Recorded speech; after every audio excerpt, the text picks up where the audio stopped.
তো আমার কি হলো যে আমি এক পট জল গায়ে ঢেলে দিলাম? তো তোমাদের প্রথম থেকে বলি, সকালটা শুরু হয় ঠিক আমার এখান থেকে। ঘুম থেকে উঠে পারলাম না, আমাকে নিয়ে চলে আসলো আমাদের আম বাগান। এই যে দেখতে পাচ্ছ এই বান্দরটা পাকা আম পারবে বলে গাছে উঠেছিল, কিন্তু সেইভাবে এখনো গাছের আম পাকিনি। তাই অনেকক্ষণ খোঁজাখুঁজির পর একটা কাঁচা আম পেড়ে ছুঁড়ে মারলো। পাকা আম তো পেলাম না, তাই ভাবলাম যে আম মাখা করি। তাই যেরকম কথা সেরকম কাজ, তাড়াতাড়ি করে সব সরঞ্জাম গুছিয়ে আম মাখা করতে বসে গেলাম। তাই প্রথমে আমটাকে ছুলে নিচ্ছিল।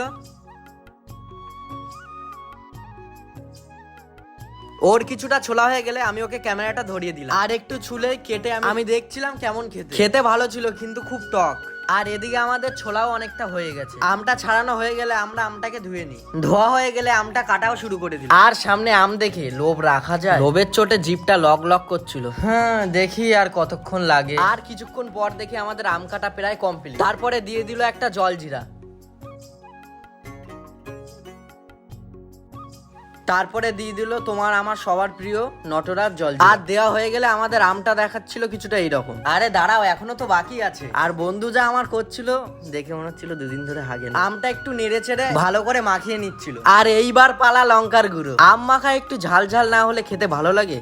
তোমরাই বলো। আর তোমরা কে কে ঝাল খেতে পছন্দ করো কমেন্টে বলবে কিন্তু। আর বন্ধুকে বললাম আম মাখার রিভিউটা তুই দে। আর বন্ধুর রিয়াকশন হয় কিছুটা এইরকম, বলে খুব ঝাল। আর এবার পালা ছিল আর আমার কাছে ঝালটা একটু কমই লাগছে।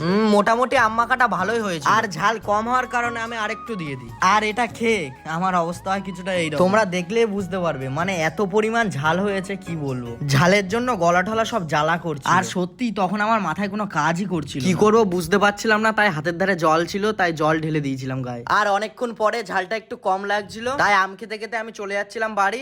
আর তোমরা চ্যানেলটা সাবস্ক্রাইব করে দাও তাড়াতাড়ি। বাই।